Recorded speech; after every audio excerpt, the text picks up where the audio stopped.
interesting. We're not even on screen. Here we are. I don't know what I just did. Apparently, I didn't have an intro set. So, while we wait to see if anybody pops in the chat, it's 9:00 on a Sunday night, so I don't know if anybody's going to pop in the chat. Reasonable people are sleeping. Nobody should be sleeping.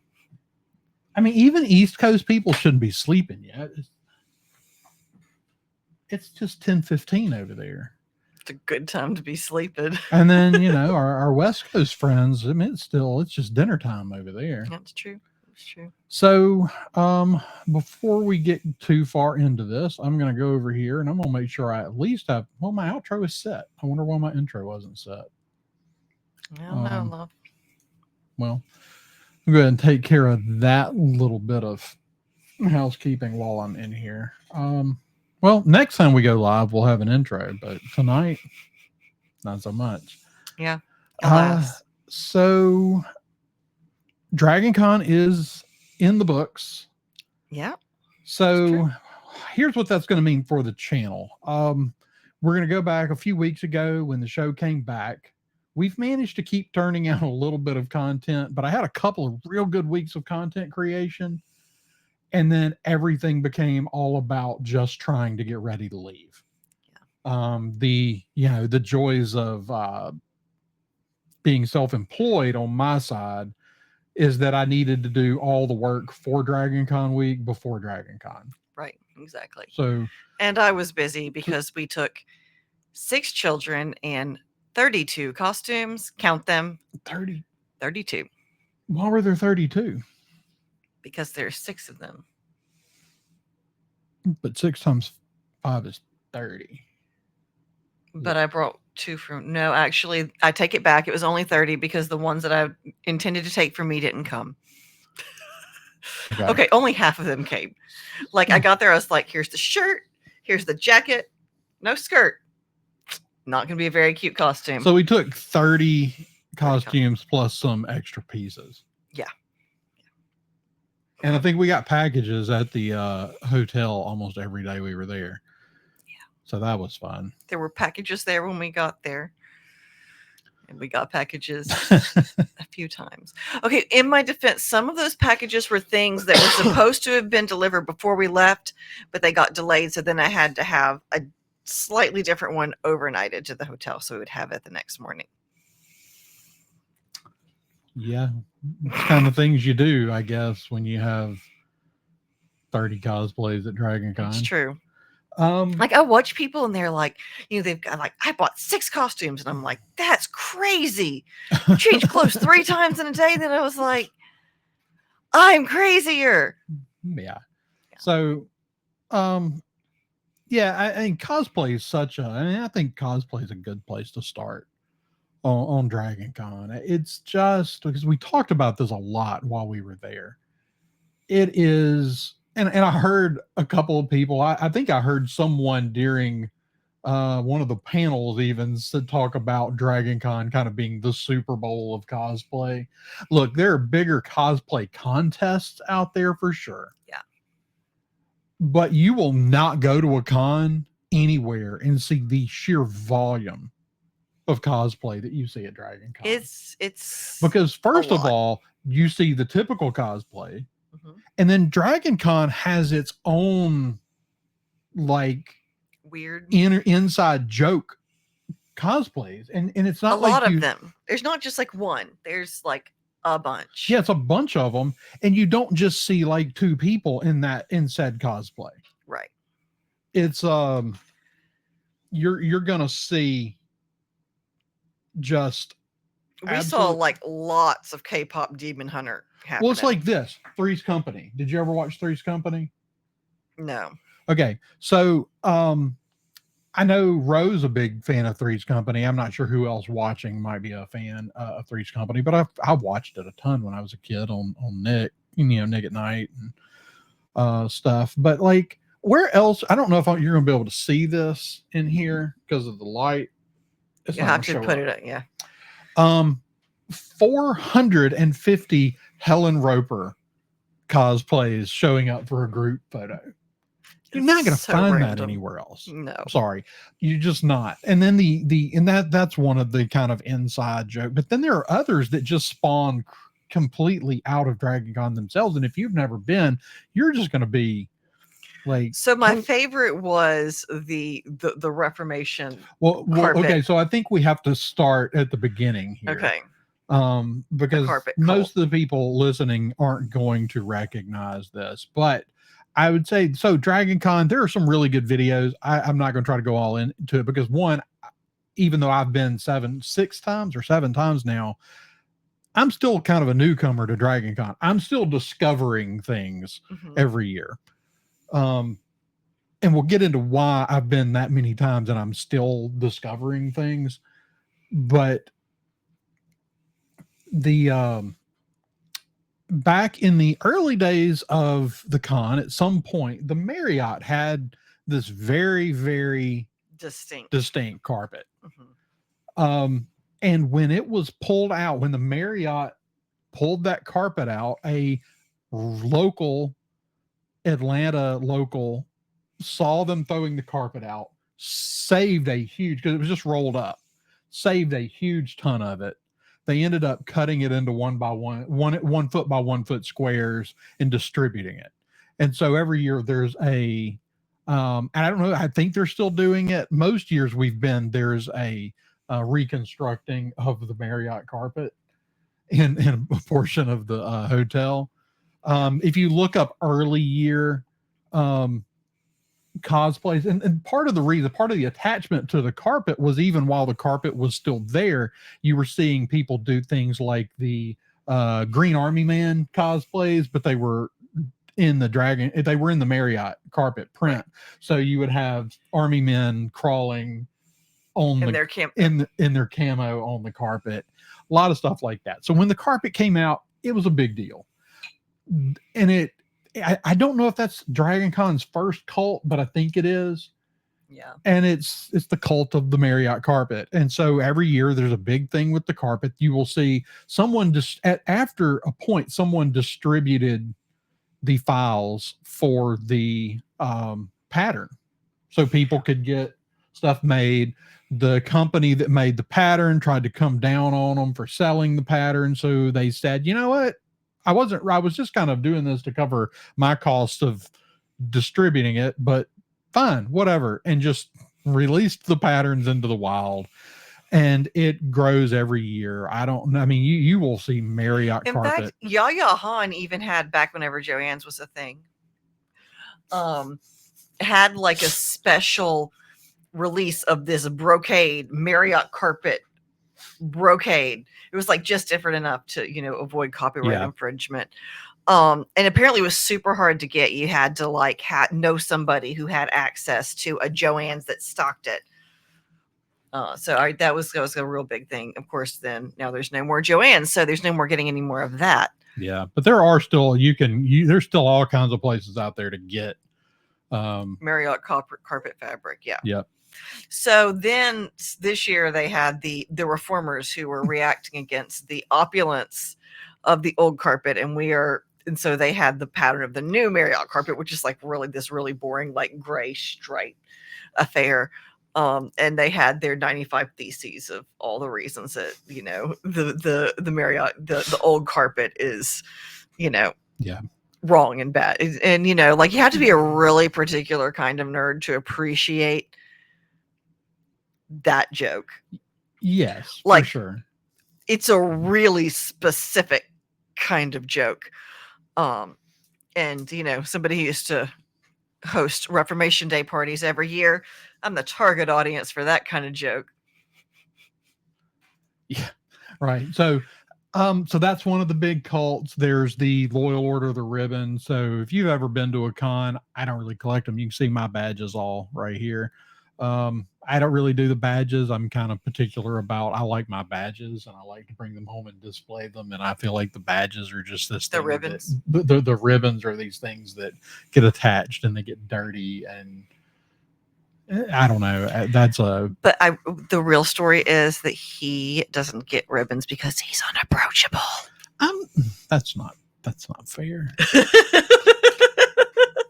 He has resting. Is that why nobody face. Watches the podcast? Because I'm unapproachable. They turn on the YouTube channel. I'm like, oh my God. He looks grumpy. Hmm. But I'm on here with you, and I'm very approachable. It's true. Very approachable. But so I'm curious. So now that I didn't see the reformers of the Marriott Carpet Group, but I'm curious to see now that I know they exist when they're going to get involved with the cult of John, which is a cult that we were there to witness the birth of. It was a FedEx advertisement, a cardboard cutout of a guy delivering packages. And a few years it started, someone stuck googly eyes on it, which, is a thing. I will post it on the Twitter account. There's these huge concrete lion statues.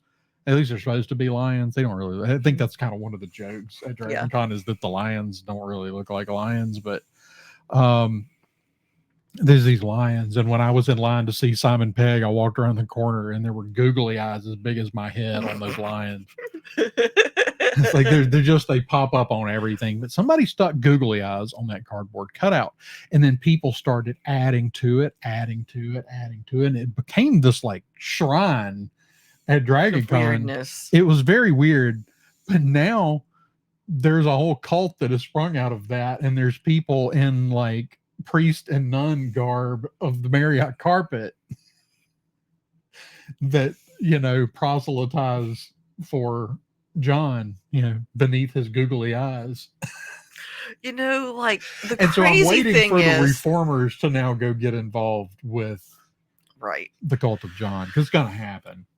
I mean, the thing is, like, I'm one of those people who really wonders.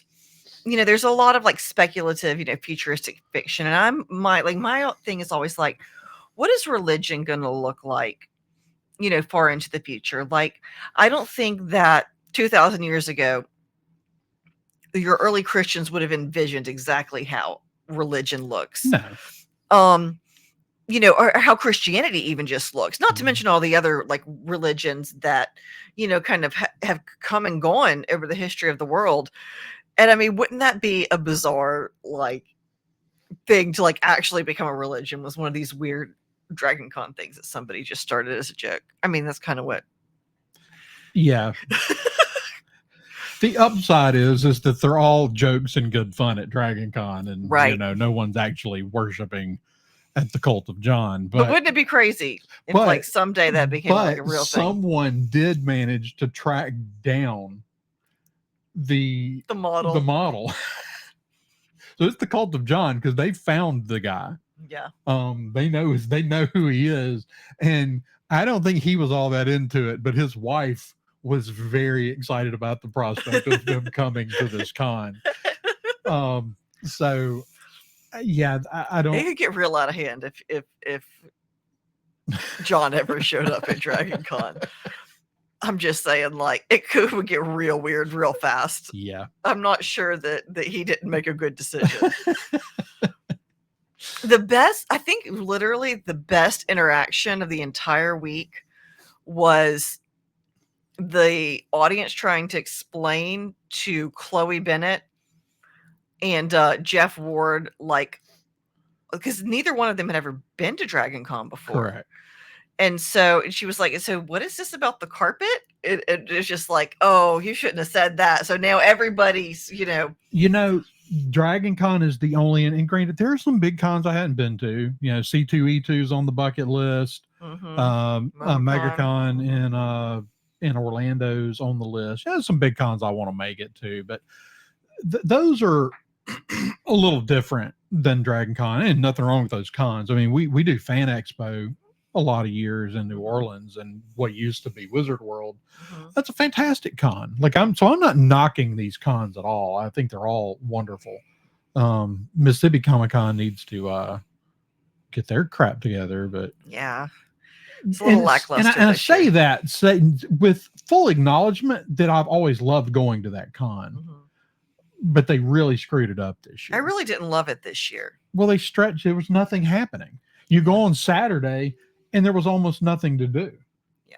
Because the panels, they didn't have enough panelists, and then they strung them out across 3 days. Right. So like it's not the kind of con. So Mississippi Comic Con, it's the kind of con you go to and you do the whole thing in 6 hours and you're done. Mhm. There's nothing left to 6 hours unless you've got some panels to go to. And 6 hours is probably being generous. Yeah. That's like if you sit around and talk to the people at every booth you stop at. Yes. Like I think you could spend 6 Mhm. hours in Yeah. there doing stuff and not run out of things to do. Yeah. But it's not a 3-day convention. It's a 1-day convention and they're treating it like a 3-day convention. Now it's always been a 2-day, and so I get it. Like, but if you're going to go to 3 days, you've got to get more panels going. I think the other problem with Mississippi Comic Con, there's no fan panels. Yeah. Other cons are real good at filling those gaps with fan panels. Yeah. The fan panels can be real hit or miss. Yeah, for sure. We've been to some really good ones, and we've been to some real stinkers. Like the Trek one where I thought everybody was going to get in a fight. It would be the Trek panel. Of course. It was the one where Daniel here from the show, Daniel actually was like, I thought we were just all stands up and goes, I thought we were all just Star Trek fans. Like, you know, whenever Daniel is the voice of reason in the room, things have gone greatly awry. Yeah. So, they need to fill that gap, but I'm getting way off topic because we're talking DragonCon. But so just kind of in general, before we talk specific panels, one of the things that I love about this convention, there's no other convention I go to where in almost every panel, especially if it's someone that's new to DragonCon, where the actor says, "What is this thing? Tell me all about it." Yeah. Like Katie Sackhoff found out about the Bunny Thursday Hutch. night. Is it Thursday night or Friday? Thursday night, It's right? Thursday night. The Thursday night Bunny Hutch cosplay competition, and she's like, "I'm so doing that next year." Word is, it's really hard to get into. It's a party too. It's not just it's a party, and it's now look, it is not my kind of party. Well, the thing is we don't do the partying at DragonCon because we're there with 6 kids. So, stop it. You're shaking the whole thing.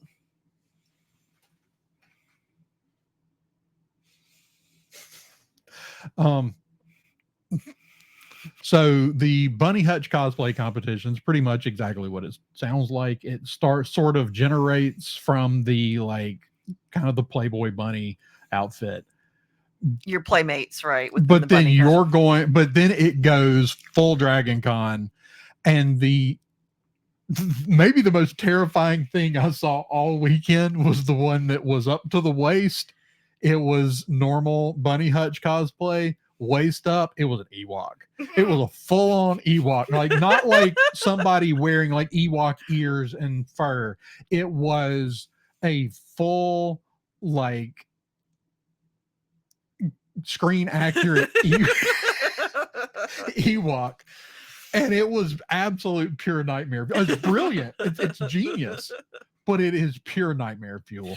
I saw at least one Lord Farquaad Bunny Hutch cosplay.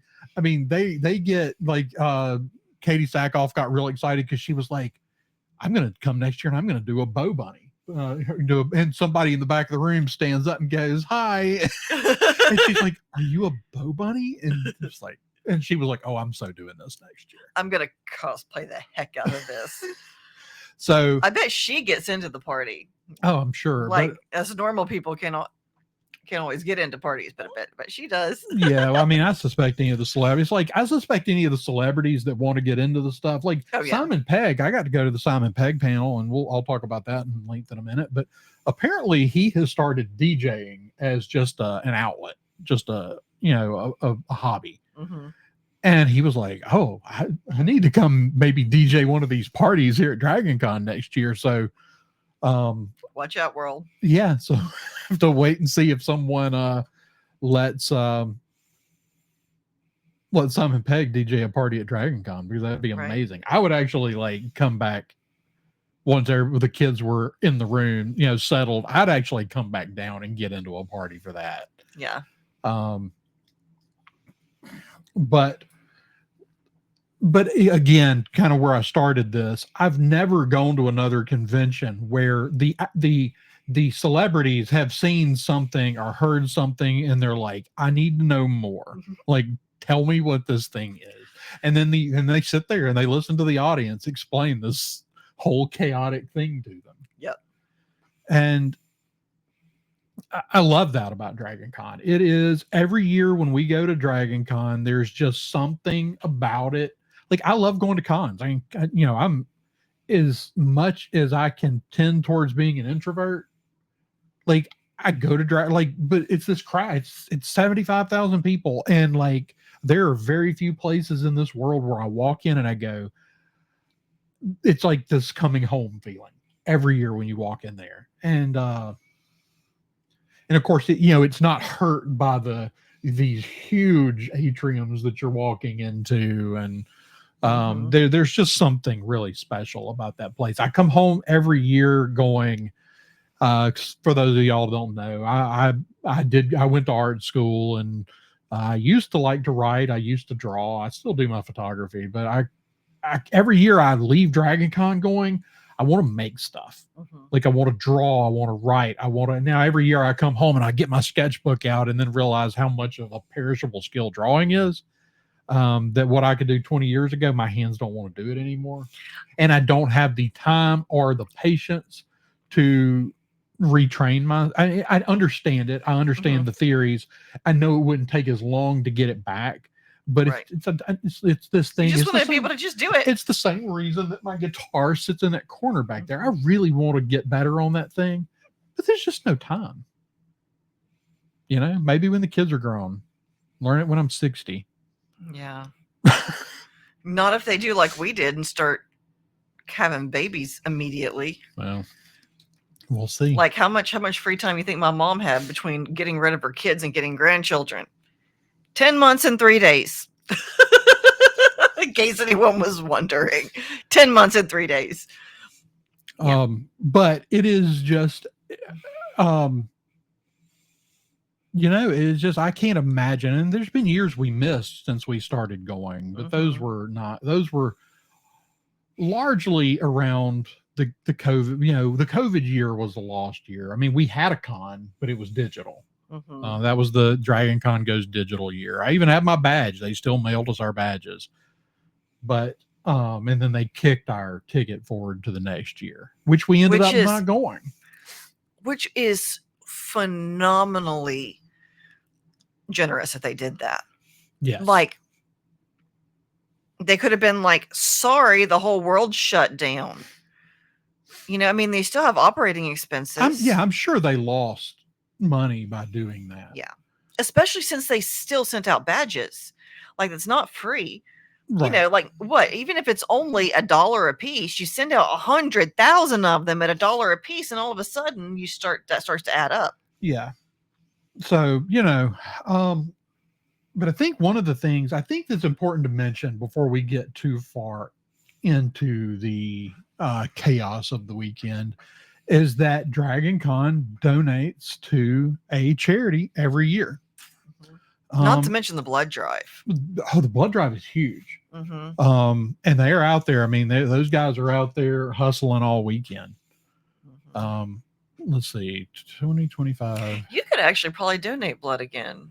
Yeah, it's been long enough since I've been to South America that I can actually do that again. So I should probably start doing that. You get a cool "I gave blood at DragonCon" shirt when you do something about vampires. Yeah. It's usually something about vampires. 2025 DragonCon charity. Let's see if I can. NAMI. So it was NAMI, Georgia, which is I want to get this right. It's a mental health organization. Yeah, I was trying to find what it stands for, but I don't see it. But it is a mental health charity. They're local to Atlanta. Every year they choose a different charity, and the con matches dollar for dollar up to $150,000. Last year that was a full $300,000 given to the charity in 2024, and this year I believe they hit $320,000. Wow. So for all the fun and chaos and partying of the weekend between the blood drive and the gift to the charity, it's also a huge impact on the local community, which is important. This is not a corporate convention. Yes, there's an LLC and a board and all this and that, but people have jobs there. But it is not a. It's not nonprofit. San Diego Comic-Con. It's not right. It's not Fan Expo. It's right. It's run by the fans. Yeah. Without volunteers, it doesn't exist. I do want to mention the one negative of the weekend, and I'm going to mention this because I already put it out there on the Twitterverse. The DragonCon volunteers are absolutely phenomenal people. It takes an army of volunteers to run this place. Mm-hmm. But every year there's a handful of volunteers who are not having fun doing this anymore. They've been doing it for years. Some of them may have been doing it for decades. And they clearly are not enjoying themselves. And they want to make sure that everyone knows it. They don't want you to enjoy yourself, and neither. And, it's like they feel like jaded school teachers. Yes, 100%. That's the vibe I get. And so I feel like, and I don't want to knock them because I appreciate the fact they volunteer. So I don't want to knock them in that way, but like the odds of any of them ever seeing this, pretty much nil. But like, take a year off for yourself and just go enjoy the con, or just take a break from the con for a year because you are clearly not enjoying it. And like me, I've been there 6-7 years and I'm going to blow it off. I'm going to go, man, what a jerk. And I'm going to keep on and I'm going to keep enjoying myself. Mm-hmm. But I always think like, how do first time con goers, like not just, I'm going to say like, if you've never been to a con and DragonCon's your first con, you're insane. You're not ready. I promise you're just not ready. Yeah. But there are people that's their first con because it's one of the big cons in Atlanta. And so it draws new people every year. And the volunteers, 99.9% incredible. Mm-hmm. But I promise you, and if anyone associated with DragonCon ever sees this video, that little fraction of a percentage, they make themselves very visible. Yeah. And very heard. Yeah. They're very, very rude. And I know when you get an army of people together, you're just going to get some people like that. But that is my one negative of the whole weekend. Mm-hmm. was a handful, maybe a dozen just really loud, angry, obnoxious volunteers. Mm-hmm. And in the first couple of years we went to DragonCon, I never saw that. This is I feel like this has been a post-COVID addition to the con. And I mean, it is possible also that con goers have gotten less pleasant since COVID. Maybe, but I don't know that I see that. Yeah, I don't know. They're seeing a lot more. They're paying attention to different things. But it's the reason I don't think that's it is that the things that they seem to get really miffed about are often things that nobody can do a damn thing about. Yeah. Like, everybody's got to get out of this room now because we've got to load the next panel. And I'm like, you're yelling at the ones of us stuck in the back of the line. There's 3,000 people trying to get out of this room. Yeah. Go yell at the people in the front. I can't push them out of the way. Yeah. Like that kind of stuff. Yeah. So, again, I'm going to let that, I'm going to make a comment and I'm going to let it roll off my back and I'm not going to let it ruin my weekend. Yeah. But I don't want it to affect someone else's enjoyment. Yeah. Especially, I mean, I know, I know there's people that buy full weekend badges and are able to go do a day. Yeah.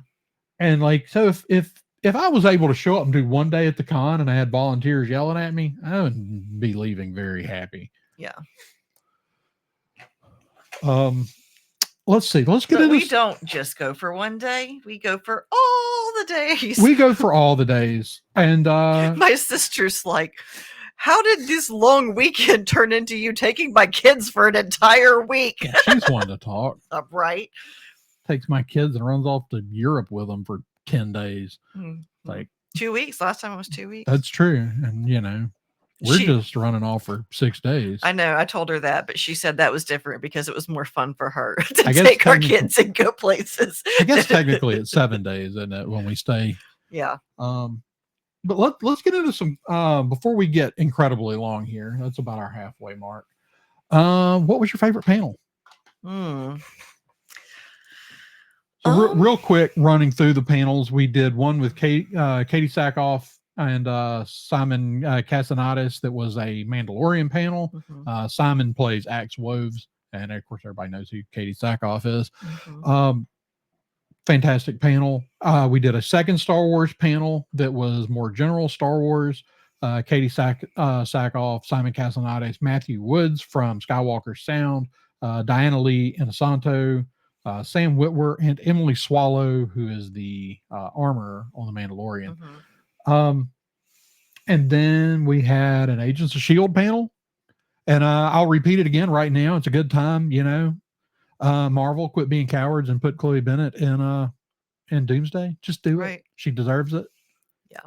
But Chloe Bennett, Jeff Ward, hands down the most chaotic panel of the weekend. Maybe the most chaotic panel I've ever been to, except maybe one with Zachary Levi. That first Zachary Levi panel we saw. Woo! Yeah. I think that was right before he had a breakdown. Yeah. The first time we saw him. We had some guests from Psych, although we lost a couple, and of course we didn't get James Rode or Dule Hill, which I was very disappointed about. But at the end of the day, it might have been more fun to see these people at a panel without them. Yeah, because they would kind of overshadow, I think. Yeah. Simon Pegg, and then we had a few things like the Georgia Philharmonic Orchestra, the Masquerade cosplay competition, which we will talk about in a minute. Yeah. That's kind of our weekend as far as panels. So I mean, I think the Philharmonic is definitely one of the highlights for me, but I don't think I'd consider it a panel. It's not a panel. It's not a panel. I've got it written in a different section. I was just kind of running real quick through we stood in the line for it. We did stand in the line for it for 2 hours. 2 solid hours. Yeah. But we got good seats. Worth it. Yeah. For sure. If you're going to DragonCon next year and you want to go see the the Georgia Philharmonic, 2 hours. Don't do it. Go wait later so we can get further ahead in our an hour and a half. That's when you want to line up. Perfect. Actually, last year we did about an hour and a half. We still had fantastic seats. Yeah. This year we moved up. We were way up towards the front. It was better for the kids. Yes, they could see better. That was the thing. It still sounded fantastic from where we were last year, but the kids had a better view. Yeah, fewer heads to look over. Fewer heads. Yeah. I did really enjoy the big Star Wars panel. There were a lot of people there, so sometimes those big panels are a little difficult because there are so many people, but they had some really interesting answers to questions, and it was just a really interesting. I was thinking about it, and I've been to a lot of Star Wars panels over the years, and sometimes they're with bigger actors. I mean, the thing is, like John Boyega was there. I didn't even try to go to a John Boyega panel. I guarantee you this was better. I forgot John Boyega was even there. Well, you also noticed that John Boyega, this Star Wars, all the Star Wars guests show up for this panel, and he didn't even couldn't be bothered to do this panel. I guarantee he was doing solo panels. I didn't even look. I've been to some panels with some big names. This was as good of a panel, largely because of Katie Sackhoff and Sam Witwer, fantastic panelists. But that was one of the best Star Wars panels I've ever been to. And I've been to Celebration twice. Yeah. And this is one of the best Star Wars panels I've ever been to. Everybody was really excited to be there. Yeah. And I feel like everybody on that list got a moment to talk and share. I didn't know anything about Simon Cassanatis before this, and I'm a huge Simon Cassanatis fan now. Yeah. Diana Lee Inosanto, I know she is. I mean, right. This is Bruce Lee's goddaughter. So I know I know who she is. Mm-hmm. But like I'd never really listened to her talk. She was fantastic. Same with Emily Swallow. I know who she is, but I'd never really heard her talk. And of course, she plays a character in the Mandalorian. We've never seen her face in the show. Right. So um left big fans of those people. Mm-hmm. But man, Sam Witwer is one of the best panelists. Like as soon as I saw that he was on that panel, I was like, must go to that. Yeah. I mean, honestly, if I would have had my druthers, I would have gone to every panel that Sam Witwer did. We just didn't have the time. It would just be Sam Witwer con. Man, I would. He is the great thing about Sam Witwer is not only is he just a lot of fun on a panel, he is such a Star Wars nerd. He's such a Star Wars. Well, go back. I think about when he was doing the movie trivia Schmodown with Christian Harloff when he was at Collider. And I mean, nobody could beat Sam at Star Wars trivia because he knows every line. And so, like, if you ask him the question, it's because as an actor, he has just like as just out of the way he processes and stuff. He's memorized every line. And so if you ask him a trivia question, he will start actually running the dialogue until he spits out the answer. And like, holy yeah. Not just the movies either. Now I want to show you, this is a sampling. This is Friday at DragonCon. This is Friday afternoon. Yeah. This is Friday morning, really. That's actually Friday afternoon. This is what the schedule for DragonCon. I got a lot of glare on this, but all those different color blocks there, that's different panels. There are, let's go back to the key here. So these are the schedule grids. These are the tracks for DragonCon. There is enough. This is everything from alternate historical fiction, Star Wars, actual science track. They always have some really cool people there on the science track. And just everything. Space track, military sci-fi track, film, music. We didn't even see any Stargate tracks this year. Yeah, well, they only have one guest. Yeah. Well, they had 2 guests. And I wanted to go, but there's the thing you have to realize when you go to DragonCon is you're gonna not get to go to everything you want to. It's just it's not doable. Yeah. The reason is you see all of these tracks. There are enough panels in each of these tracks that if you just wanted to choose a track and go, this year we're doing the Apocalypse Rising track, and that's all we're doing all weekend. Apocalyptic literature, movies, that's what we're doing. And you can go do that for 5 days. Yeah, for sure. And so I think when we started going through the app is an invaluable tool at DragonCon because you can actually build your own schedule. And you can they've got it now where you can add your friends that are there and you can share panels back and forth through the app so you can sync up your schedules and stuff. But there were just shy of 2,500 events on the schedule for 5 days this year. Actually, Wednesday night had items on the schedule this year. I don't know if you noticed that. Yeah. Wednesday has always been kind of the, hey, we get to town and everybody get together, start finding their friends and everything. And it has evolved into a very much a Times Square New Year's Eve style ball drop to midnight, where it's onesie Wednesday, where everybody comes down in their pajamas for the ball drop at midnight. I mean, I certainly would if I had. If I was down there, absolutely. Yeah. It's big. I mean, I posted. I didn't get to go. We got to town entirely too late. I had intended to try to go down and shoot my own video at it, but it was it always takes me longer to get to Atlanta than I think it ought to, especially when you have a car full of kids. Yeah, but we always takes me longer to get out of Natchez than I think. Well, I think that's usually that's the real problem. It takes longer to get the car loaded. I have to say though, we discovered the magic formula for packing 500 cosplays: big Rubbermaid bins, and you pack them in the house. And then you take them out and you put them on the little thing that goes on the tailgate. But do not put your hot glued items. Do not put them in the car. Yes, which is why on the way up there, the kids had there's this big old. I mean, the thing is massive. It's like this big, and it was hanging on the back of my seat, and so it was one of those kids kept having to push it because it kept running into her. She's like, "Please, can we put the hat in the back?" But we also have a picture of the littlest one asleep with Book from Hocus Pocus. Because it couldn't get it kept falling on her. Yeah. So she finally just went to sleep on it. But yeah, it was. I think that was probably. I'd say that was probably also my favorite panel. However, getting to that Chloe Bennett panel was really, really good. Yeah. The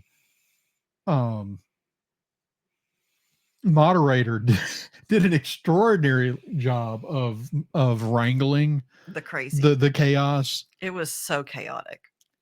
It was, and Jeff Ward, Chloe Bennett joked about kind of being like siblings on set, and I believe that. Yeah, no, they squabble and joke and poke and prod like siblings, and it led to total chaos. It'd be like if you put me and my siblings on stage and said talk, we would just torment each other for an hour. Yeah, but it would be entertaining. Oh, it would definitely be entertaining. Yeah. The first time I ever went to dinner at Andrew's grandparents' house, he and his brother and sister were all there. I'm just watching them, and I was like, "Oh, they're all like this." They're all like this, and they still are. And now we have children who are all like this too.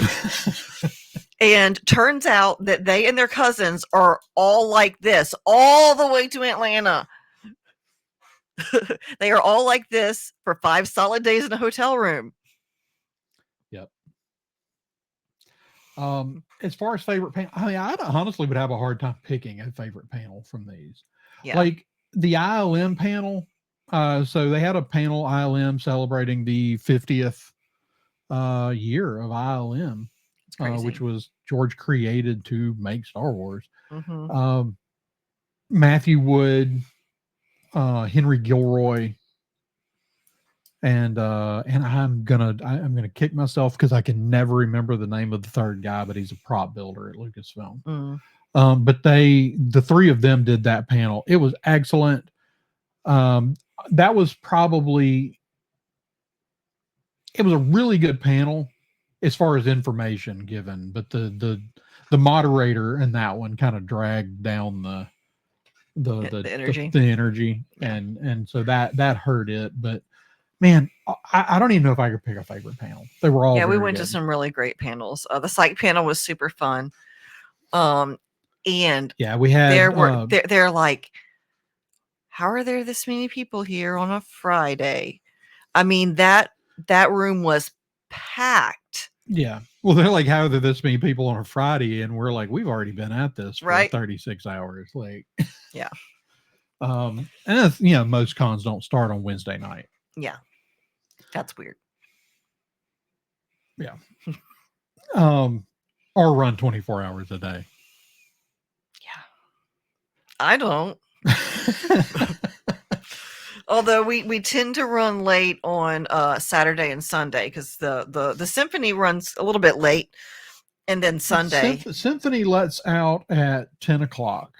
That's the Saturday night event, and then Masquerade always runs till at least 11. And this year, it was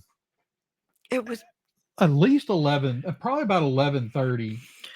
Yeah, and they kept trying to tell the hosts that they were behind and they needed to pick up the pace, and yeah, they didn't. Eddie McClintock and Tony Gowell are one of the absolute highlights of the weekend. They're like, and they're telling us that we're running behind. Do we care? No. Pretty good Tony Gowell impression. No, he wasn't having it. No. Because when they clear the Masquerade, the first band of the night comes in. Mm-hmm. So that's when one of the big concerts starts and a party in that room. So they're Okay. like, well, we got to get everybody out of here. We got to do this party. And it's like the masquerade is like a highlight event it's one of the big events of the Yeah. weekend. It's like you're not rushing the masquerade out of here. And I think that they take as actors and performers, I think they take the fact that for a lot of these people, this is like their creative outlet for the year. Like this is their opportunity to get up and do the creative thing and be an artist and a performer for 3 minutes. And by golly, they're going to get their 3 minutes. And you're not going to tell them to hurry it up. Yeah. They're going to get their commentary plus their 3 minutes because there will be commentary. Well, the thing So is much that, and I commentary. appreciate that Tony really kind of put his foot down on stage there and just said, no, like these people work all year To be here to right be now. here right now to get their 3 minutes. Mm-hmm. We're going to give them their 3 minutes. I'm not sure exactly what time it let out, but then we were trying to get away and we kept having to stop for pictures. And then we tried to take the short way back to the car. And they locked the Peachtree Center because it locks at As midnight. We were at the door, and all we had to literally do was walk around a corner and out another door. And they were like, "Nah, I'm not coming in." And so then we had to turn around and go all the way back through the Marriott, all the way across into the Hilton. And in case anyone's wondering, it starts to get interesting by midnight. Well, I mean, so if you have to walk through the Marriott after 9:00, you're walking through a party. Yeah, the whole thing is just a party. Well, it's the Pulse Loft. That whole area around the Pulse Loft becomes a big party every night. That's where they do the countdown on Wednesday night. Mm-hmm. And so so we had to track all the way through that. But I will say, I was I was surprised that anyone was trying to rush the masquerade to finish. Secondly, I was really, really happy to see Tony say, "No, we're going to finish." Well, and the funny thing was, they had actually said, like early on, that the only complaint, the complaint we tend to get is, should have gone faster. Do I look like I'm going to go faster? No. Like they literally told you when they got on the stage, we're not going any faster. Like don't tell them to go. It doesn't need to go faster. Like I said, it is a highlight of the weekend, and it is a highlight of the weekend because of the hosts. Yes, absolutely. Not in spite of them, because of them. Absolutely. It is an absolute joy every year to go in there and watch them just be nuts for a little bit. And they are. But they do an excellent job hosting. And they, and even the kids noticed. They're like, if something doesn't go great, they really do everything they can to try and help you out. Yeah.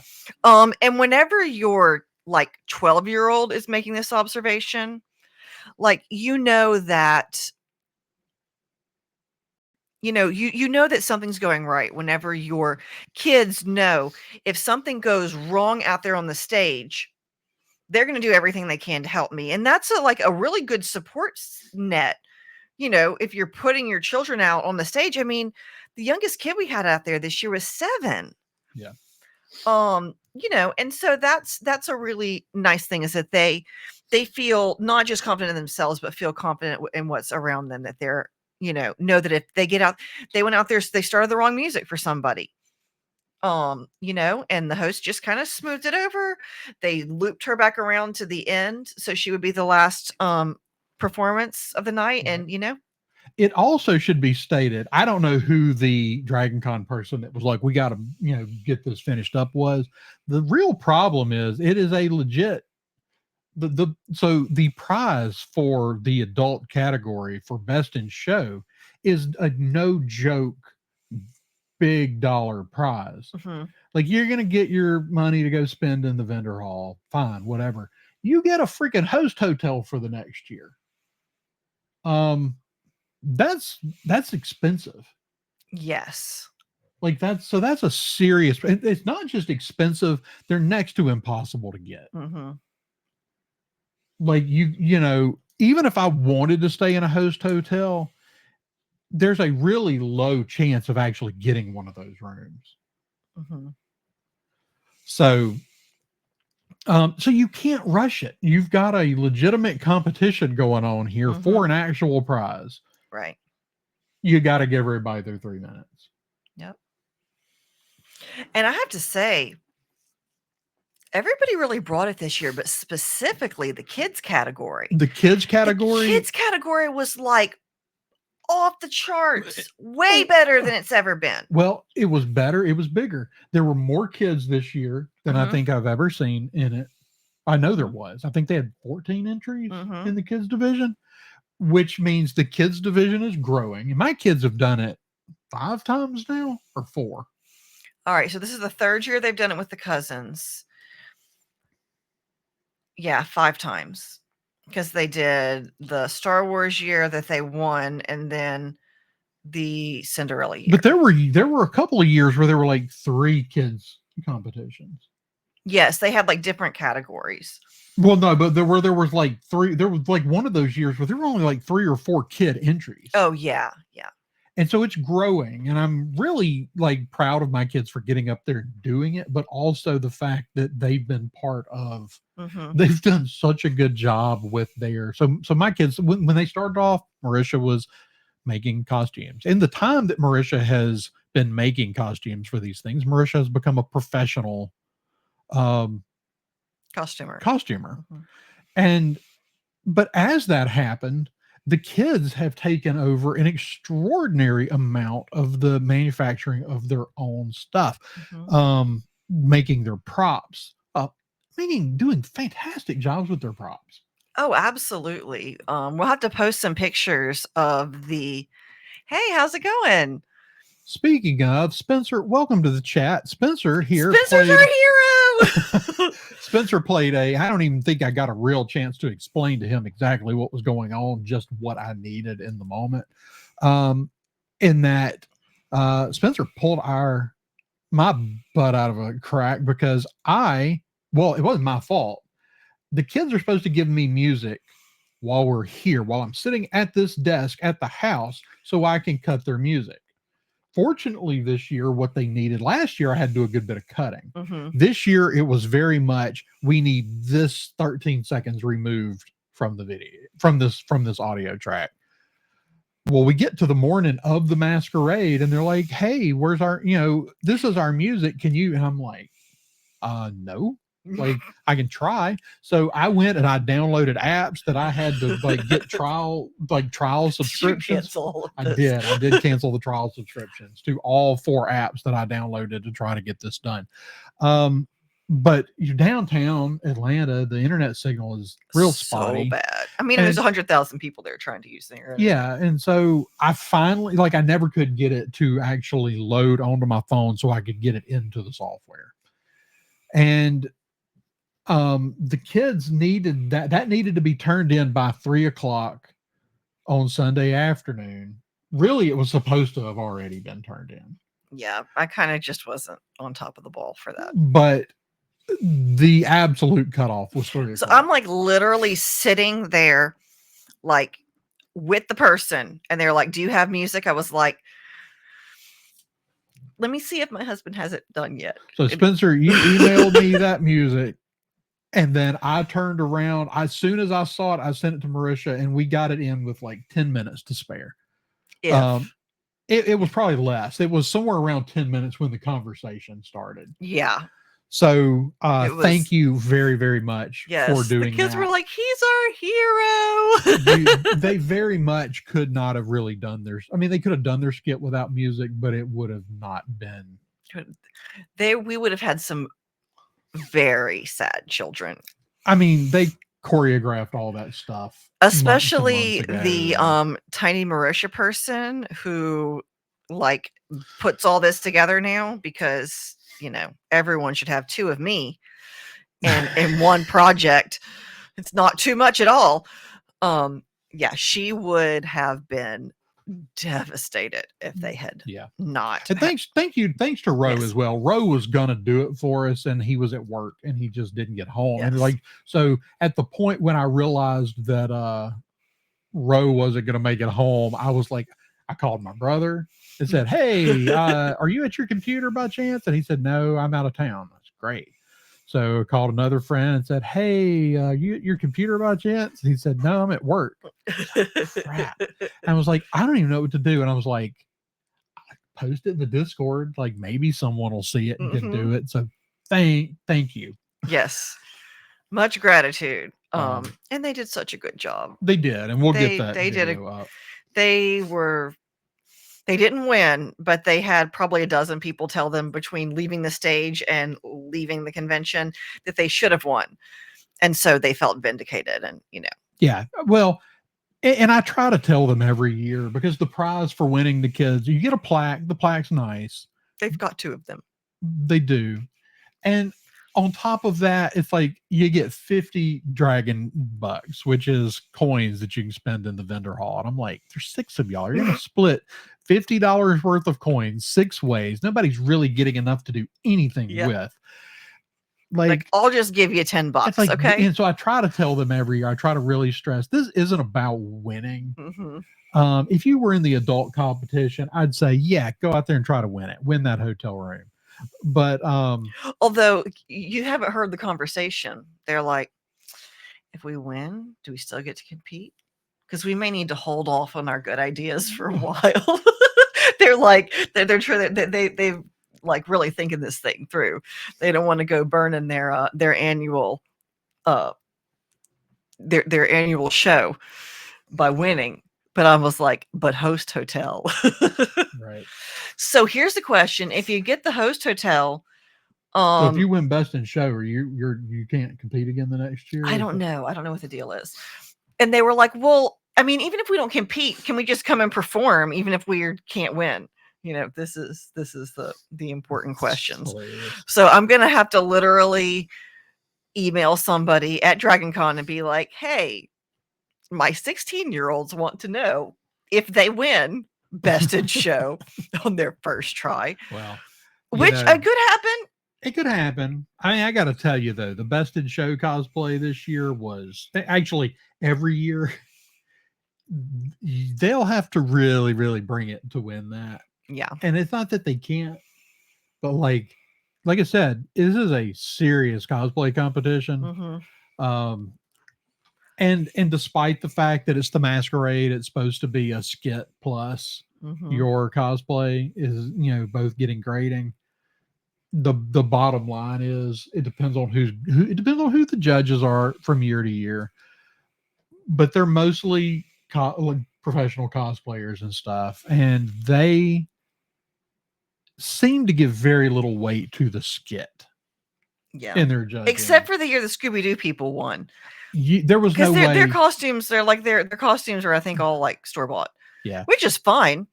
But they won solely on merit of their really clever skit. Yes.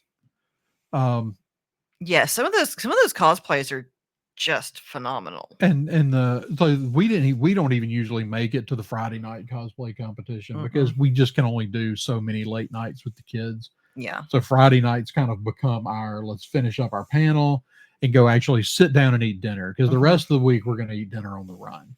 Right. Yeah, we left kind of early on Thursday and Friday this year. Yeah. Got some phenomenal food while we were there. Yeah, we did. We found a couple nice places to eat. But yeah, the cosplay that won best in show, fantastic, top notch. Last year, Chitty Chitty it was the music box girl from Chitty Chitty Bang Bang, and her music box moved. And the year before that, I believe it was it Buzz Lightyear? I don't remember. Or was that the Friday night costume? No. Because one year we did. Because one year the Friday night costume, I think, was that that Black Amidala cosplay. It was, and it wasn't as good as the one you made. I mean, just saying, like, just saying that there's something about that black dress. I bet when you look at if you made a chart of cosplays that have won big competitions and like listed out how many not the same cosplayer, but that black the Black Invasion dress from Phantom Menace, Yeah, I bet you has won more cosplay competitions than any other single costume that's probably true. Yeah. because there's something about it that's so striking, Mm-hmm. and to do it right takes a real serious amount of work. Mm-hmm. And in some not common knowledge processes. Mm-hmm. Like you had to learn several processes just to make the cloak. Yeah. And then you had to learn another process to learn to do the stamping Mm-hmm. and a number of things. So yeah, I think I've seen that one win an all that particular costume. Well, Win an that's the awful one lot of, the girls did that one. It's the year they won the kids category. yeah. And they won it once or twice. They've won twice. What was the other one? Did they not win with their WandaVision? Yes, they won with the wand. They had to win with WandaVision They were because it was because of the quick change costume. the quick change costumes. That's another thing that's a big winner at competitions is quick change. And we had like 4 quick changes in that. Were they all on her? No, one was Selena on had Selena. one. Yeah. Yeah, she had. But so the first one comes off and you know, and the first change, you know, the dress, and comes off and everything, you know, all excited. And then, you know, they do their little, you know, like 60s, you know, thing. Mm-hmm. And then it comes off. The second one, like the second change was the one where people really got excited. Yeah. Let's see. The Dingus Den says, I don't have the patience to make great costumes, nor do I want to spend the money because I'm a cheapo. Y'all, like, I was trying to explain to the kids. It's like even relatively simple costumes still wind up costing money. And when we're manufacturing 30 costumes, like we start getting down and I'm like, y'all leave some money for the con. I mean, I don't want to know what we spend on costumes added on to the cost of the convention. I just don't. You don't. No, you really don't. I have an idea because I, you know, do see the bank account, but I don't want to know. I mean, I would probably cry if I knew. It comes out like the average, on average, a completely new costume, shoes, wigs, everything, about $100 a piece for a pretty basic cosplay. Yeah, I mean that's an average, right? You know, some of them are you know, way cheaper. Some of them are, but like that Black Invasion dress, how much does a costume like that cost? Let's see. You're probably looking at about $300 for materials. So then and that's probably on the at low least. End. That's on the low end. That was for that was when fabrics person. You could go to Joann's and buy fabrics. Now you've got to go hunt. Now it's going to be even harder to hunt for fabrics. Yeah. Yeah. See, that's me. Like I'm going up. I mean, there's some things of like, man, I would love to do this cosplay, but all the ones that I want to do, the ones I want to do are really expensive. Mm-hmm. Like, you know, this year I kind of got going, man, I'd love to do a Moon Knight, like a really, really good Moon Knight, but that would be expensive. Yeah. And then like a really, you said that to one of your children and now it's going to be a thing. Well, it's like, it's already making plans for the Moon Knight. So just were they doing Moon Knight? I think that I gave them an idea. I think that she intends for you to be Moon Knight and her to be the guy on Mr. Knight. No. Oh, Khonshu. Yeah, Khonshu. So we'll see. Yes, MCU Moon Knight. Yes, MCU Moon Knight. Very, very cool costume wise. Yeah, they've already been going through their list and, you know, debating and arguing about what they're going to do next year. So let's do a quick run because, you know, we are going to get a little long here. Let's talk about the AI fiasco. That'll be real brief. That's like a 2-3 minute conversation because so a vendor was thrown out of the vendor hall for selling AI generated images, which in itself was against the convention rules. Pointedly should not have been there. It was against the rules and they were right to remove him. However, when they told him to leave, he just said no.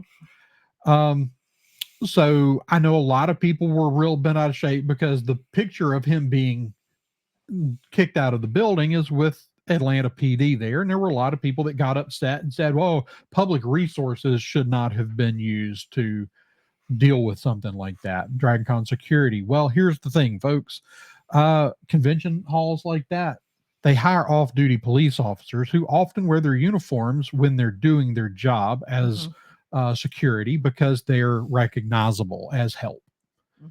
Um, so the Atlanta PD that escorted the man from the building were on the DragonCon payroll for the weekend. They were not taking away from from the Atlanta Police Department. Yeah. And so they throw him out. And then in true DragonCon fashion, somebody makes a little sign. This vendor was ejected. So DragonCon puts up a sign that says this vendor was removed for selling AI generated art. Shortly after the initial sign was put there, someone came and put a piece of tape over art that says that just said AI. So no longer says art, it says images. Yeah, and which is correct. And then all the people with commentary, post-it notes, little people started, like in typical DragonCon fashion, it became a shrine of sorts with people leaving their disdain for someone daring to come into this vendor hall and sell AI generative images. Yeah.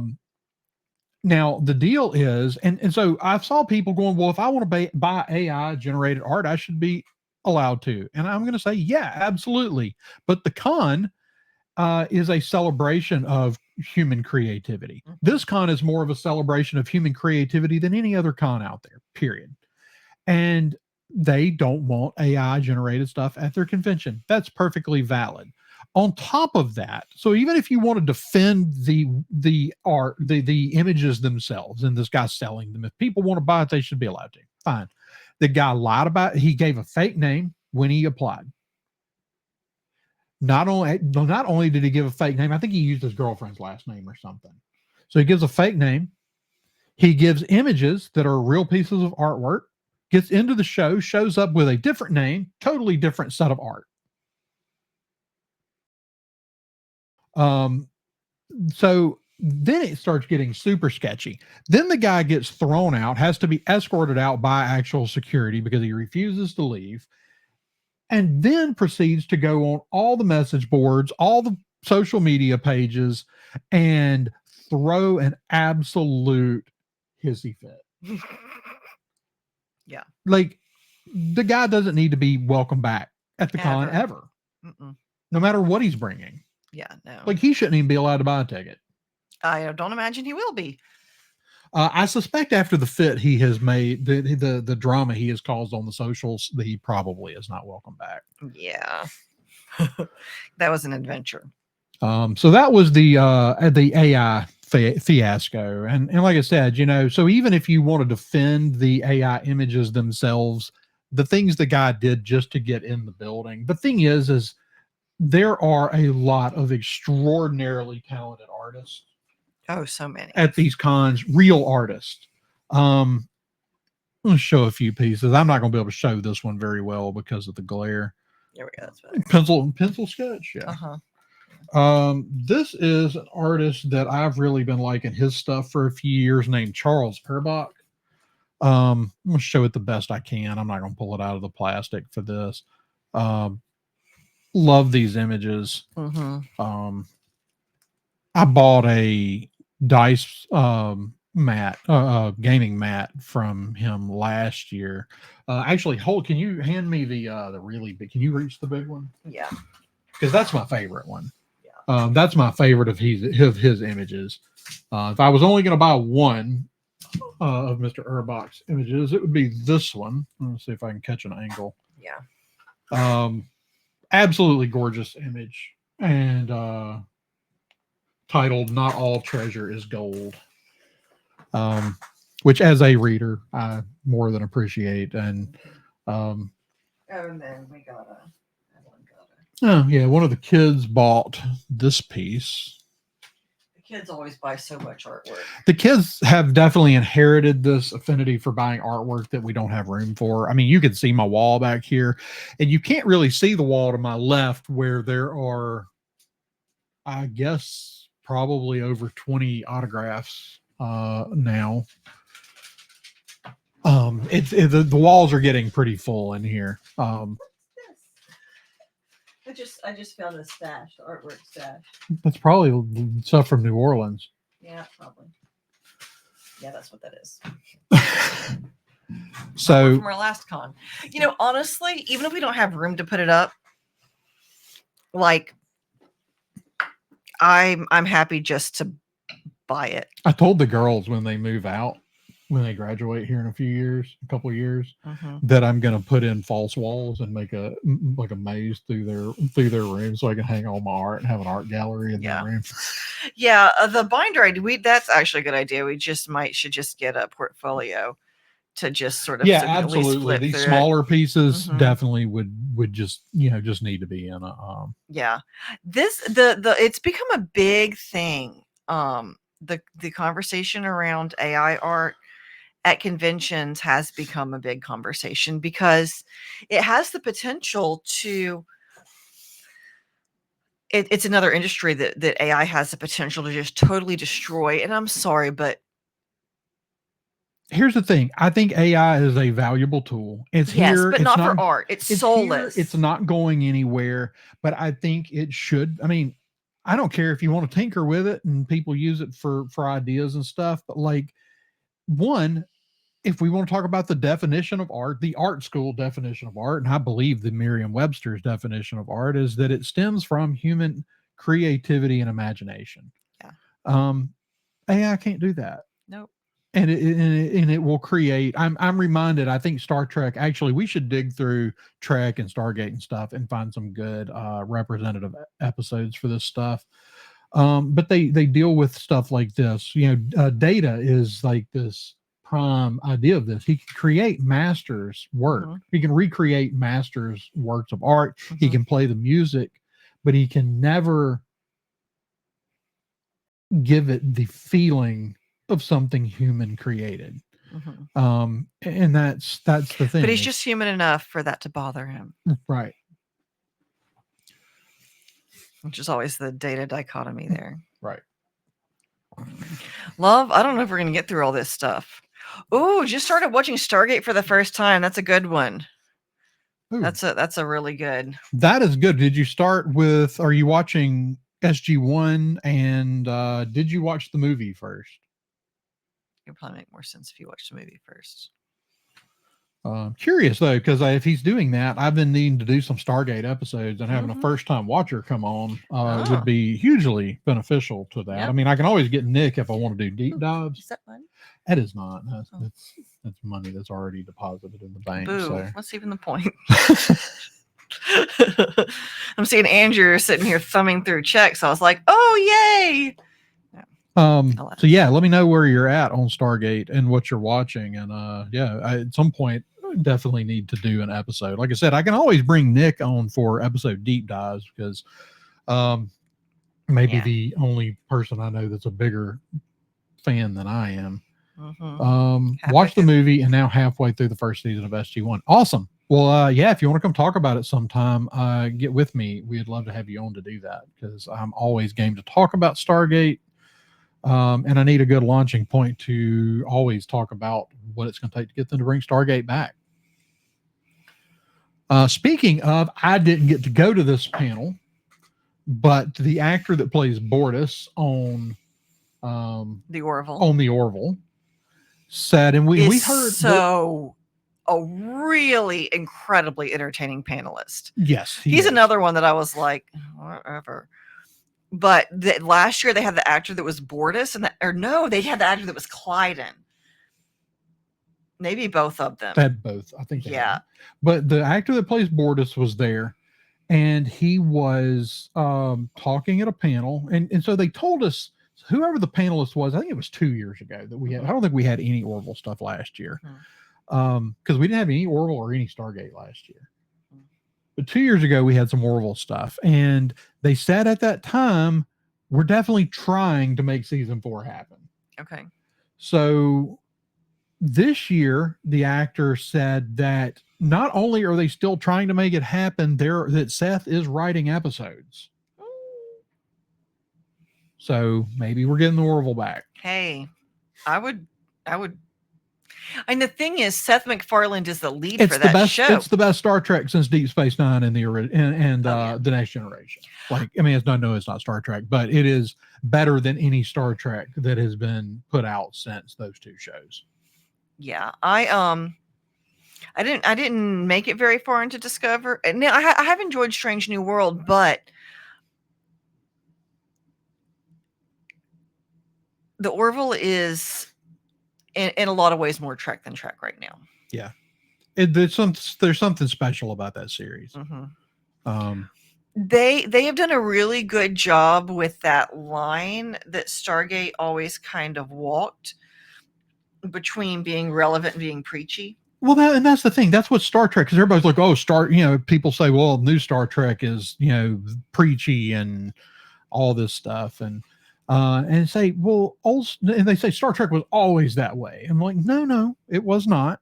It explored tons of complicated social concepts. Mm-hmm. But it often just explored them by presenting to you the sides.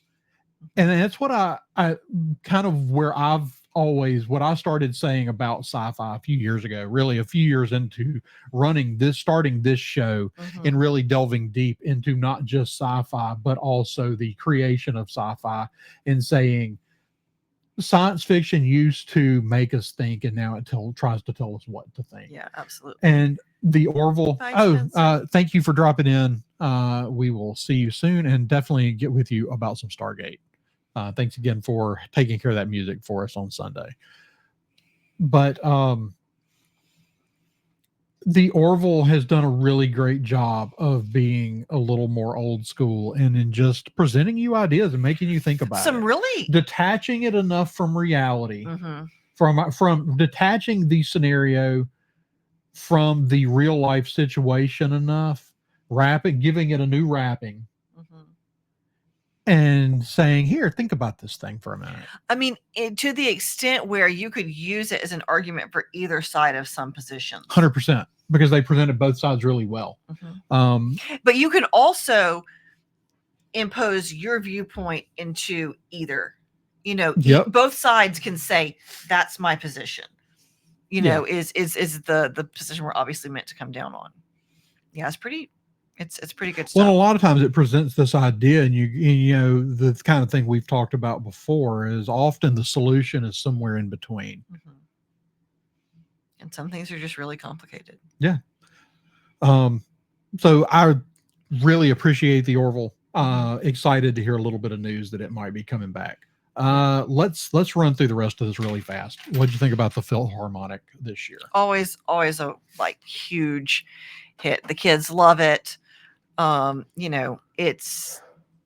my thing. Orchestral music is my thing. That's what I did with my life as a teenager, was I played in the youth symphony. So, obviously that's, going to be hard to top for me. Yeah. That's a huge thing. Last year was actually the first year we had done. Yeah, because it's so difficult. The line is so long. Well, it's not just the line. It's that there's always been so much going on that we're always like, well, let's try doing this year on Saturday. Mm-hmm. And I don't even think I realized for the first few years mm-hmm. that the Philharmonic was even for there. For sure. And then at some point it was like, the Georgia Philharmonic's playing, like we should be going to that. Yeah. And so now it's just one of those things. Mm-hmm. 6:00 on Saturday, I'm going to be in line somewhere mm-hmm. To watch the Georgia Philharmonic. It is too good to miss. Yeah, absolutely. And if you've never seen a live orchestra perform, that's the other some of your favorite music. Yeah. You should lots do of it. Video game music, movie music, a little bit of TV music. It's really fun. It's really nice. And for a lot of people, probably their one time a year where mm-hmm. they might have an opportunity to go watch an actual. I mean, we don't have a symphony orchestra here. You know, it's We have a like really good one in Jackson. right, but But that's a Jackson's 2 2-hour hours drive. away. Yeah. You know, there we can't just drive across town and go see the symphony and then come home. Right. Um, We do have pretty good stuff come to town here, though. yeah, that's true. Yeah. You know, with the music festival. Yeah. But yeah, it's not something that we can just, you know, we can't have season tickets to the Philharmonic. Right.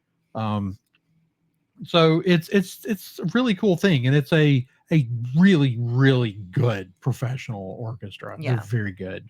Yeah, they're phenomenal.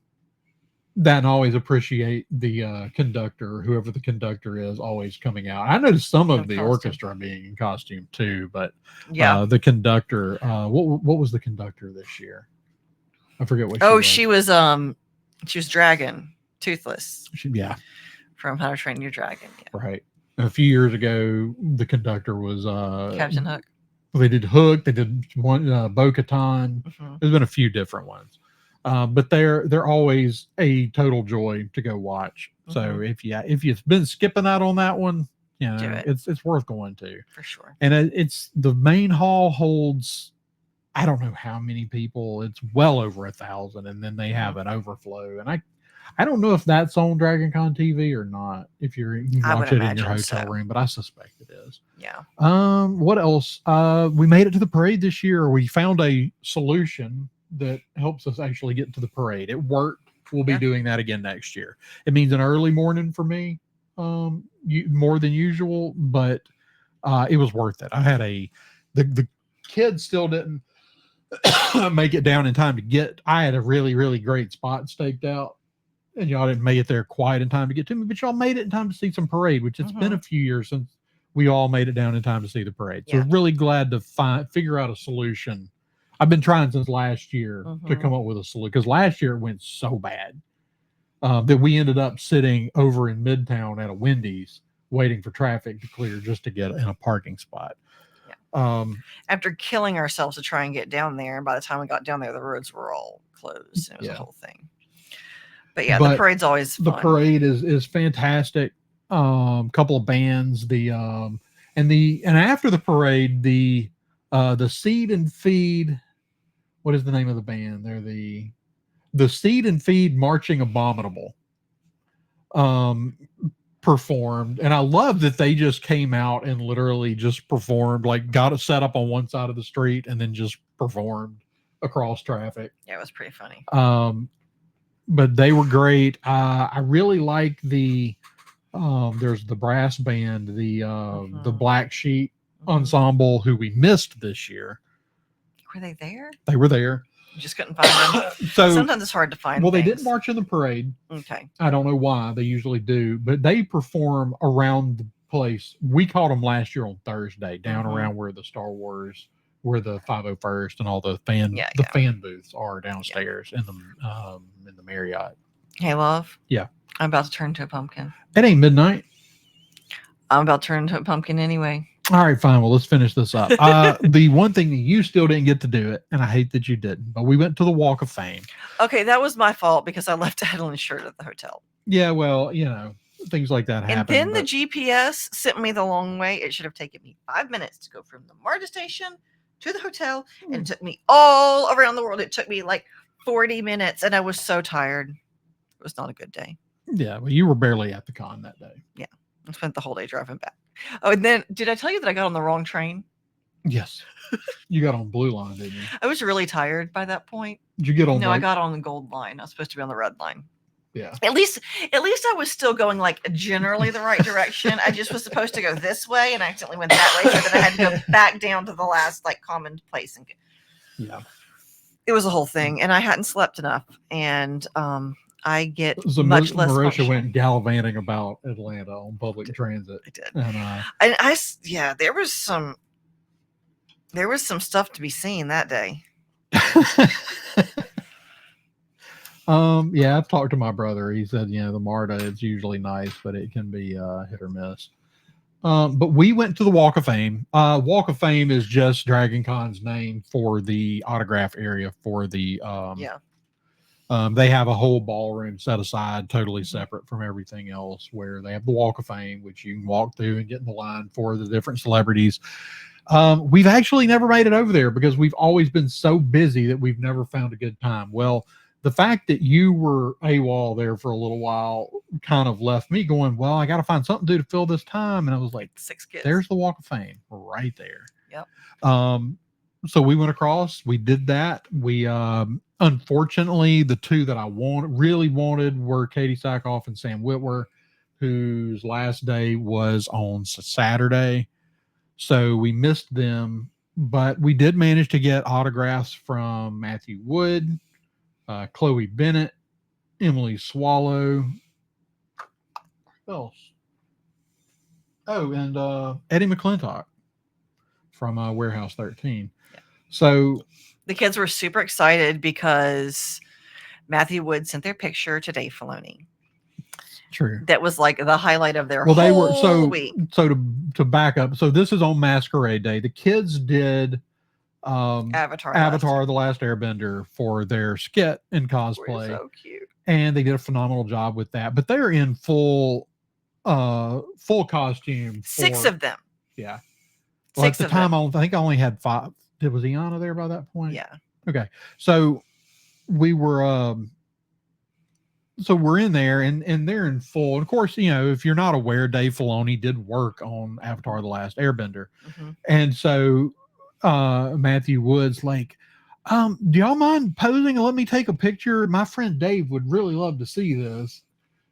And so, yeah, that's not the first time. Henry Gilroy took pictures. That armor I built for Adeline a few years ago, the Sabine Wren, that I'd done all the hand painted, like pauldrons and everything. And so I know they took pictures of all that a few years ago, but they were kind of nerding out about, about that. Yeah, that was.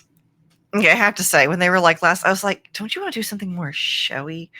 I'm always like, don't you want to do something like bigger and showier? But they were like, no, this is the thing we want to do. God, that got more attention than anything else I think maybe they've ever done, except for that black dress. Like, yeah, or as far as the kids, contest, or just general attention. It did really well. And make no mistake, they put costumes on for the attention. If you're ever wondering, should we stop and ask those kids if they want a picture? Yes, they want to take a picture. 100%. That's why they are there, so that you will tell them how cute they are.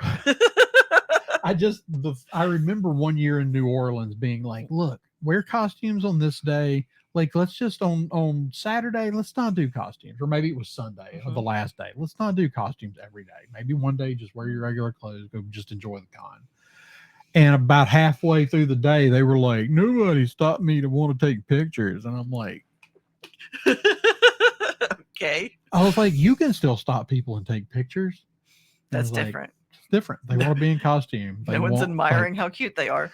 It's really funny. My pretty introverted kids are like, put me in cosplay and people better take pictures of me. But damn it. Yeah. And then not to mention the niece who's apparent current goal in life is to ask questions at as many panels as possible. The 7-year-old. The 7-year-old. Does she have to know the panelists? No. Does she have to know what they were in? No. Does she have to know? No. But she's, by golly, she's gonna sit there and pitch me 6 different questions. Can I ask him this? Can I ask him that? And Billy Boyd gave her lots of attention last year. And talked at length about her question. Billy Boyd made an awfully big fan. Yes, like that's really the whole time she was there. She's like, "And when are we going to see Billy Boyd?" Like, Billy Boyd's not here this year. I think she understood this year. Last year, on the last day of DragonCon, we're leaving, and she just looked like she was about to cry. And I said, "What's wrong?" And she said, "I don't want to leave. I just want to live in our hotel next to DragonCon." Our hotel with 8 people. And I said, don't you want to go home and see your mom and dad? And she was like, they can come too. And I didn't have the heart to tell her. At that point, I became completely aware that child thought that DragonCon was like Disney World. It's there all the time. Oh, yeah. She thought that DragonCon was just this thing that existed in perpetuity. Yeah. And I didn't have the heart to tell her that it wasn't. No. But I think she understands that. I think another year of life, and she Yeah, the understands difference that between now. 6 and 7 is a lot whenever, Yeah. as far as figuring things out. But she was, she loves to ask a question in a She does. panel. But I think that obviously we could talk about this for a long time. I talked about this briefly on Scarif Scuttlebutt last night with Roe, and when he introduced, he said somebody, a family that doesn't just go to DragonCon, they live it, and it's like, yes, like it is. Yeah. It is. I mean, it's technically most years that is my vacation. Mhm. It's not a restful vacation, but I still have not recovered, well, which is why but I'm the like, thing is, I feel like I come home like mentally and creatively rejuvenated, physically exhausted. Yeah. Yeah. But with such happy kids. Yeah. Like literally they get in the car and they start talking about next year's costumes. Yeah. Ultimately, like, I mean, there obviously there would be fun things to do, by ourselves, but we only have them for so long. And not that much longer. And not that much longer. And like what fun. So we'll do 24-hour Dragon Cons when we're Arya's only 7. And if you think that whenever just because all of your kids are graduated, if you think that you're not going to take her, you've got something else coming. Probably fair. But are you going to tell her no? Probably not. No, he's not going to tell her no. Speaking of, she wants to come fishing. Yeah, no, we need to make that happen. This child. Andrew has 3 children of his own. Which one can he just not say no to? The one who's not his. Well, it's easier to say. It's easier to not say. Like, there are repercussions for not saying no to your own kids, but true. I don't have to deal with the repercussions of not telling her no. Yep. So it's true. All right. Anyway, I think that's probably, we went an hour and a half. I think that's a good place to wrap it up for Marisha. In fact, turns into a pumpkin. That would be a good cosplay. That would be like the ultimate like nighttime cosplay, like a pumpkin with like a pillow. But we're gonna wrap it up there. We will be back this week. I finally finished Rings of Power, so we're gonna be talking about that. Yeah. We have a few other things I am going to work on now that we're back and the work schedule's kind of getting back under control. Going back to what we were trying to do a few weeks ago before the DragonCon interruption, and get to at least 3 or 4 episodes a week, even if they're 10-minute episodes. Going to be here more.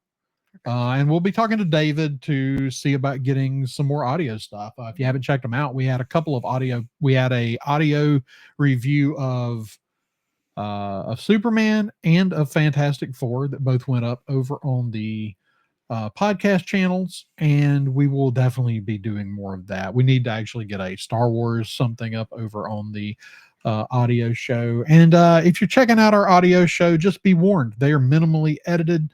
They are pretty much our raw conversation, as I have tried to figure out how to balance my time to make this show work. I kind of burned myself out last year, and we kind of had a year of really barely doing this show. I was probably on other people's shows more than I did my own. I don't want to do that. I want to bring my show back. I want it to succeed. So kind of where I've landed with the audio show is I don't really have time to do a ton of editing. I try to keep conversations over here tighter and more on topic, and we're now reposting, splitting episodes into individual topics, reposting them as videos instead of live streams, because they seem to get better views that way. And in doing that, I don't have time to also edit an audio show in which we typically start off and go 45 minutes, y'all. Let's do 45 minutes. And talk for 2.5 hours. And then it ends up being 2.5 hours. I may split them if they get that long into 2 parts. However, they are going to be mostly just unfiltered conversational podcasts. Occasionally a bad word slips by, and one of our children will inevitably say, "Do you know that so and so said this word on your phone?" Oh, well, we have to go fix it. Yeah. But that's where that's at. Go check it out. Check out so you can find that the Science Fictionary podcast and Coruscant Radio Underground anywhere you listen to podcasts. As you know, both of those shows exist under one umbrella, the Science Fictionary podcast here on YouTube. Please like the videos, subscribe, hit that notification bell, and not just our podcast, any YouTuber, any creator that you like, the best thing that you can do to help us is to share our content. Without you watching and without you sharing, our stuff sits here and doesn't get out in front of very many people. And that's fun. We largely do this for our own enjoyment, but also we put in time. We'd like for people to see it. So we appreciate you very much listening, and we would appreciate you very much sharing our content. That's going to do it for tonight. Until next time, may the force be with you.